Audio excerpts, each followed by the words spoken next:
رسول اللہ نے فرمایا، اللہ عز و جل نے ارشاد فرمایا،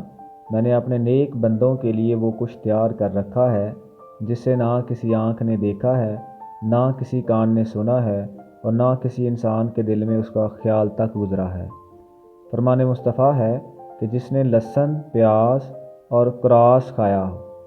وہ ہماری مسجد کے قریب نہ آئے، کیونکہ ملائکہ فرشتے اس چیز سے اذیت پاتے ہیں جس چیز سے انسانیت اذیت پاتا ہے۔ فرمان مصطفیٰ ہے،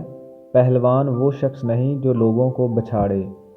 پہلوان وہی شخص ہے جو غصہ کے وقت اپنے نفس پر قابو رکھے۔ رسول اللہ صلی اللہ علیہ وسلم نے فرمایا، لوگوں نے اگلے پیغمبروں کے کلام جو پائے ان میں یہ بھی ہے کہ جب تجھ میں حیا نہ ہو تو پھر جو جی چاہے کر۔